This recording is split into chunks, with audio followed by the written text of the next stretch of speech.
Hello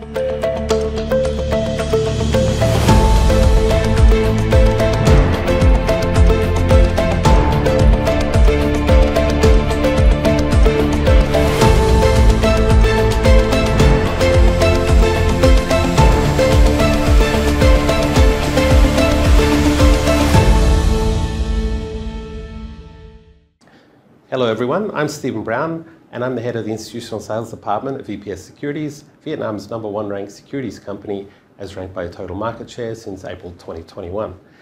Joining us today is Mr. Richard McClellan, the country head Vietnam of the Tony Blair Institute for Global Change, as we'll call it through the conversation, the Tony Blair Institute.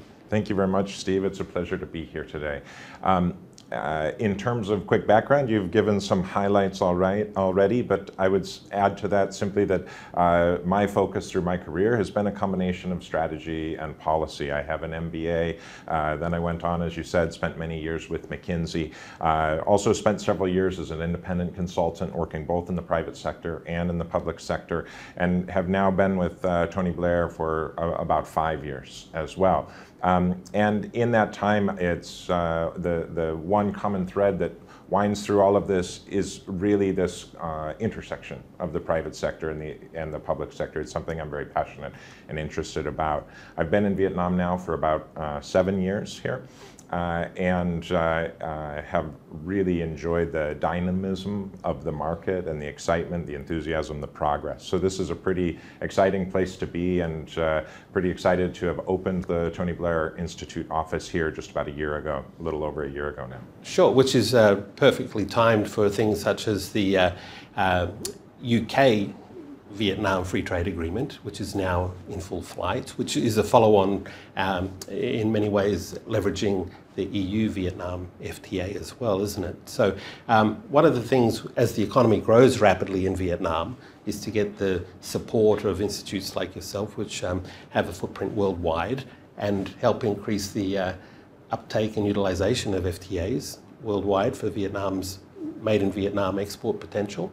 Can you just explain to us how you find that part of your career going with the free trade agreement, advocacy and engagement that you have with the civic leaders? Sure. I think the free trade agreements are actually something that Vietnam leadership is rightly quite proud of. Vietnam is one of the most liberal trade environments in the world because they have been quite aggressive about signing free trade agreements. They have 16 in force now, including several next generation free trade agreements, and they've done a really great job of forging strong ties globally to integrate themselves fully into the global supply chains. Where the opportunity for Vietnam is really on the utilization rates of those free trade agreements, and these are the discussions that we're having with the government right now, is how can we ensure that the benefits and the impacts of those free trade agreements actually trickle down to the small and medium enterprises scattered all over this country. Very difficult if you're a small farmer in a remote province to understand, know, and tap into the benefits available to you from a free trade agreement with Europe or with the UK or anyone else. And so we're working with the government on mechanisms to address exactly that problem. It's a very exciting piece of work. Sure. And then moving on to the government's vision, which is Vietnam Economy 4.0. They've got AI focus, innovation focus, your work there? Well, let me back up and contextualize that a little bit, I guess. What I think is important to note is the trajectory, from an economic development perspective, the trajectory that Vietnam has been on for the last several decades, right? This is an economy that has been growing at a remarkable rate, 6 or 7% per year for decades. Even during COVID, at the worst of COVID, they were still one of the few countries in the world that was positive. And so this country has an excellent track record of growth and lifting itself up. The challenge with the economy, the structure that it is today, and the main drivers that are in place today, is that we are rapidly approaching this plateau that most developing countries hit, called the middle income trap. right? Development agencies refer to this as this is the time where essentially the wages and the expectations, the consumerism hasn't gone faster than the skills and the productivity of the people. And so all these jobs that came in to capitalize on cheap labor move on to the next market, and the economy itself isn't ready to lift itself up to that next level. And so that's the real challenge that the leadership of Vietnam faces today, is how does it ensure that it jumps the middle income trap. There are several great economies in Asia that have done that. Of course, Taiwan and Singapore and Hong Kong, South Korea, these are what we call the Asian tigers, precisely because they were able to take the kind of growth rate that Vietnam's had the last 20 years and then just keep going until they reached fully developed status. And that's the question that's at play, and those are the challenges that are facing the government today.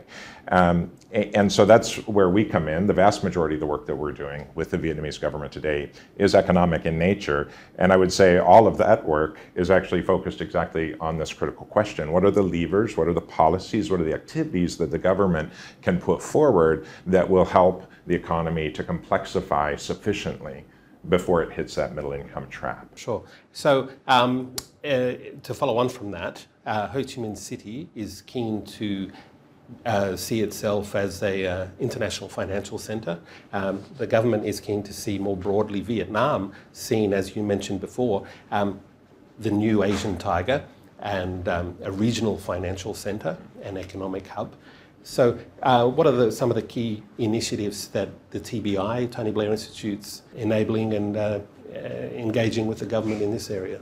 The opportunity for Ho Chi Minh City to be strengthened as a financial center, as a regional hub, and as a magnet for capital. I mean, this is a really exciting opportunity for not just for Ho Chi Minh, but for the country as a whole. And it will have not just impacts in financial sectors that you work in, but it also will allow the capital to be readily deployed into other sectors where it's desperately needed, like renewable energy, for instance. And so, of course, it's an important effort, and it's strategic for the government. The government's acknowledged this. Of course, the party has gotten behind the initiative to advance Ho Chi Minh City as a financial center, and there's a steering committee that's built with, and now the Prime Minister is the chair of that steering committee as of the last couple of weeks, with the vice chair being the Minister of Planning and Investment. In the short term, there are some very high-level design choices that have to be made by the government and actually by the Politburo over the next few months that will impact the overall trajectory of Ho Chi Minh City as a financial center. And those are very simple but very important decisions around things like, is it going to be ring-fenced or is it going to be embedded, right? What's the independent dispute resolution mechanism going to be there? Will there be independent courts, right? Will it be a specifically ring-fenced geographic space? Those are the top-level design questions that come first. But I think the next level is what I think you might be more interested in, which is what are some of the financial reforms that are necessary. And I would say that many of these are actually necessary regardless of whether or not you frame Ho Chi Minh City as a financial center. These are sort of table stakes for the next level of evolution of financial services. Vietnam-wide. Exactly. Exactly. And for that, I guess I would start with, easing capital markets, right? We need money to come in and out of the country easier. We need currency exchange to be easier. We need transactions to be able to happen in foreign currencies, et cetera. The second one I would mention there is really around international standards. So of course, IFRS needs to happen. We need to sort of move past Basel II and start working on Basel III more aggressively. There's some things that we need to do as a country to get the banking system, or at least inside the IFC, the entities which are operating there, to be operating on a global scale and a global standard. And the third thing I would say, and this sort of comes along with this concept of complexifying the economy, is you need to complexify the financial services sector, right? So the diversity of products that are available and sort of the maturity of those products, things like corporate bonds or private placement, these are things that are going to be necessary for any mature financial ecosystem. And then once you've got sort of some of those fundamentals in place, then you can move on to more interesting questions that everyone wants to start with, like, okay, what are going to be your niche products, and what's your offering that going to be? Are we going to go into green finance, or is it going to be all about fintech, or what's the sort of the specific flavor of this particular IFC? In that arena, there's several IFCs, several Asian tigers. So Vietnam's quite uniquely placed to be able to observe, examine, screen and filter all of those that you've just noted to blend probably a best fit for purpose outcome. So the impact of AI in all of this might be able to help data mine all of those types of transformative enhancements as well. And the TBI is very much at the forefront of using technology in everything you do worldwide, isn't it? Yeah, our value proposition, and this is really important that I say this exactly right. Our value proposition essentially is that we do strategy, policy, and delivery with technology as enabler of all three. And so when we talk about our work that we do with government, by strategy, it's very different from what we call strategy in the private sector. That's actually probably more like what we call policy. But what we call strategy is, because we're serving top leaders, we're serving the very heads of governments around the world in about 40 countries actually. When we say strategy, we're talking about what is the legacy that that individual wants to leave behind? What are the 2 or 3 big things that they really want to accomplish? Then when we talk about policy, we're saying, okay, what are the specific things you want to do as a government? What are the actions that you're going to take that are going to support that legacy, that are going to bring about that one change or reform that individual was so passionate about? And then when we say delivery, we say that's actually getting it done, putting in place the project management tools and the supporting elements that can actually accomplish those policies as they've been designed. But then I think very critically, as you pointed out, the idea that technology can be an enabler of all three, the potential for technology to come in and help the government do what it needs to do is just absolutely massive. Mm-hmm. And then at the face-to-face level, myself and yourself were invited to go to Singapore recently, Ministry of Finance, State Securities Commission, Vietnam Investment Conference, and there was a 100 cohort of international investors, asset managers, sovereign wealth funds, increasingly interested in Vietnam as well. So the TBI is proving itself, I think, in the eyes of all the stakeholders, both within Vietnam and then regionally, as supportive of where Vietnam sees itself advancing. And what's next for the TBI then in Vietnam? Firstly, we're going to deliver on the things that we've already promised the government we would help them with, right? And one of those, of course, is the Prime Minister's agenda around Ho Chi Minh City and the financial services sector. Another one is Minister Zoom's agenda, foreign direct investment. As I said before, they need to jump the middle income trap. One of the pieces to that puzzle is to improve the quality of investment that's coming in the door. Right now, the vast majority of the foreign investment that we get, it's good jobs, and it's a lot of them, but there's very little knock-on effects on the broader economy. It tends to be bring some stuff in, put it together, ship it back out. And so you're not building skills, you're not building supply chains, you're not building know-how or technology transfer to the extent that it could be.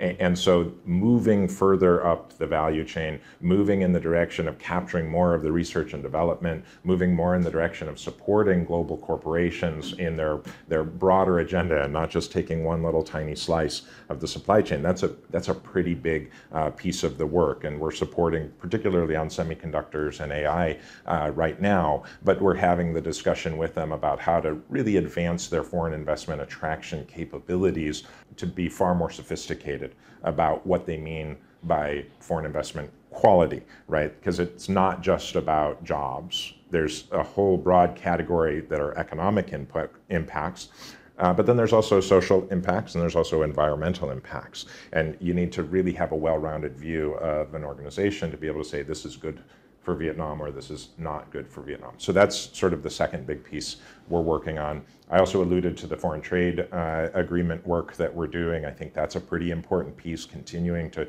strengthen the benefit that we receive from these free trade agreements and from some of our global partners. We're doing some additional work with the Ministry of Health and also with the Ministry of Foreign Affairs. And we're doing some work on AI at the top level to understand what are the big opportunities for AI here in Vietnam. So we're going to keep delivering on all of those.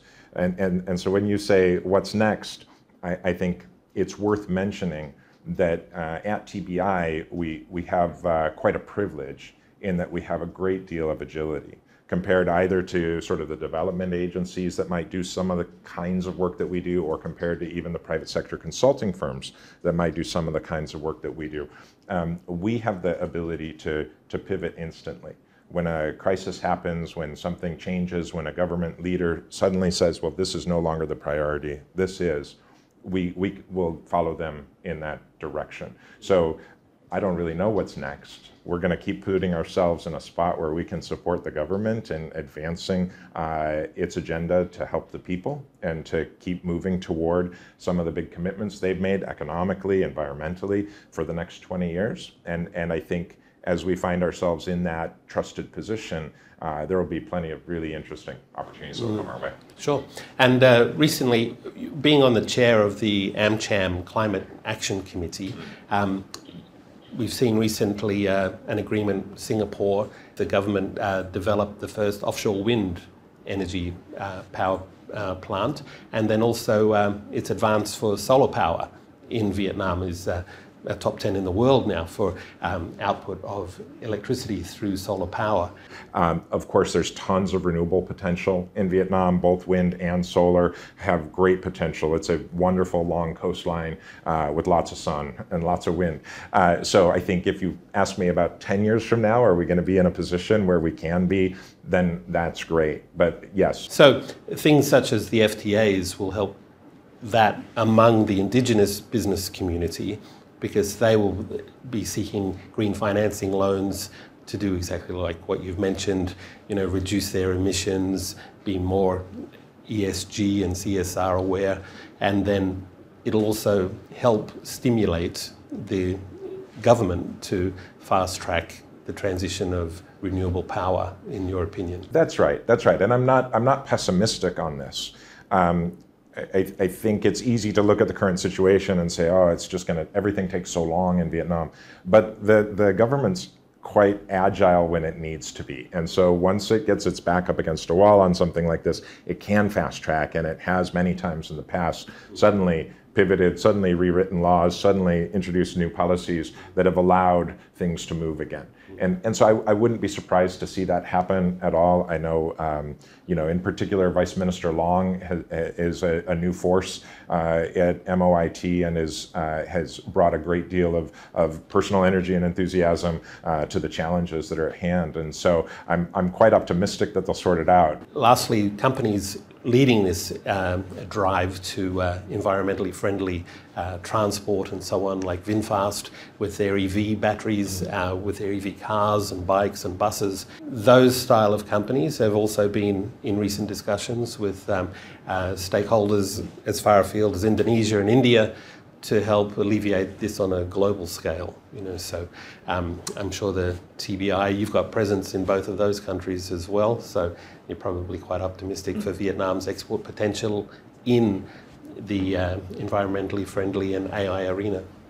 Yeah, I mean, Vietnam, I think, is just getting to the point where it's starting to demonstrate across all sectors its potential to move its businesses into other places, right? Of course, it's always been great for decades now at exporting, really good at selling stuff. But the opportunity to actually set up shops in other places, that's pretty new ground for Vietnam. We've had a couple of our teams from Africa who have reached out to us recently wanting to come do fact-finding missions, wanting to learn more about Vietnam's textile sector, for instance, or Vietnam's cashew sector, wanting to attract investors from Vietnam to those places. And I always think, wow, this is a sign of maturity. For sure. Right? The economy here is starting to get to the point where it can boil over into other economies. Great. Okay. Well, Rich McClellan, thank you so much for joining VPS Securities in this discussion today.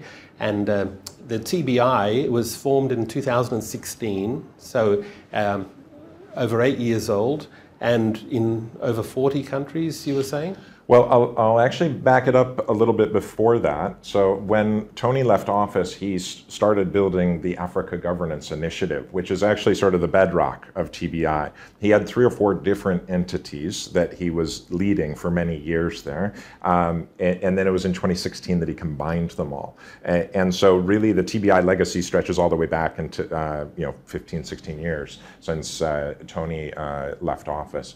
But today we are present in 40 countries worldwide. We've got just under 1,000 employees working in different places. As I said, Africa was sort of the heart where we started and where we've still got the largest presence. Then it was sort of Middle East was next. The Eastern Europe, we've added several countries there. And then of course, Asia Pacific, we've been building for about 2 years now. We're now in 6 countries in Asia Pacific region. And we've just launched our first few offices in the Americas this year as well. So we have big intention to be truly global and to have a presence in many different types of economies, many different types of governments, many different cultures. It's a truly wonderful remit. And globalize with localize is kind of the view of and vision of Tony Blair. You've got a regional hub in Singapore. You're an American board member of the British Chamber of Commerce, engaging with Eurocham, AmCham, and nearly all of your hires in Vietnam are native national Vietnamese citizens, aren't they? That's right, and honestly, I couldn't do this job without them.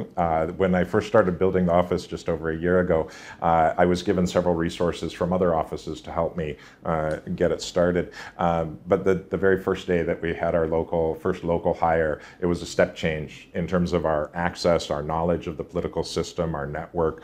Everything changed the day that we started adding local staff. So yeah, my entire team is local, and I look forward to a day where I'm not needed and we can have this entire thing run by locals, because I do think it really should be.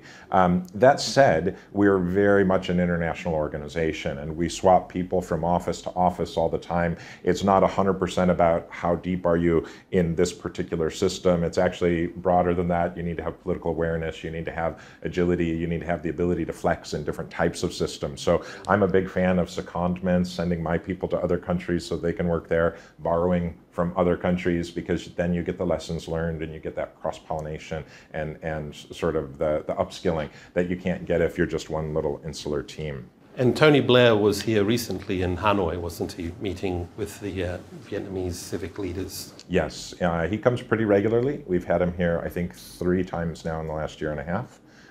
So he does come regularly, and we have a great time every time he's here. So he's able to... Very hands-on. Yes, extraordinarily hands-on. And he's able to engage at a level which, I'm not capable of. And he's a previous politician, so, I think the people that he engages with, he's one-on-one with them, historically, career-wise.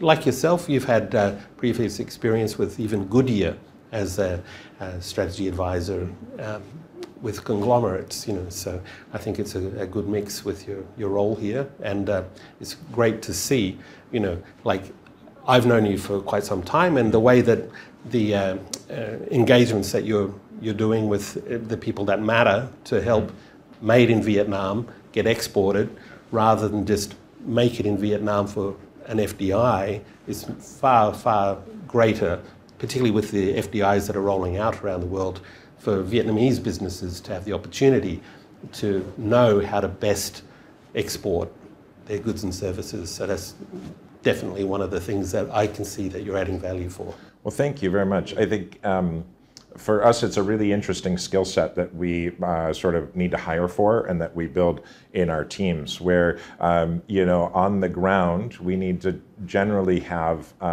you know, a skill set that can be both political and well networked and knowledgeable about policies and how the system works, but also have sort of those core management consulting tools available, like problem solving and structuring and communications and these kinds of things. So it's you know, putting together a team that can deliver all of this. And then what we do is generally for very deep technical topics is we import that capability from somewhere else in TBI. And so I've had probably 6 or 7 different experts who have spent a significant amount of time here on the ground with us in Vietnam on health, digital health, on industrial strategies, on trade agreements and traceability concepts, things like that, where I can't put somebody full-time on my team who knows that topic at a global level, but I have that person available to me. I just need to fly them in from time to time from Africa or the Middle East or wherever they happen to sit.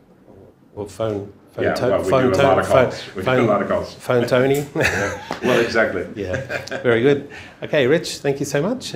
Steve Brown from VPS Securities, VPS Live. Have a good day. Thank you.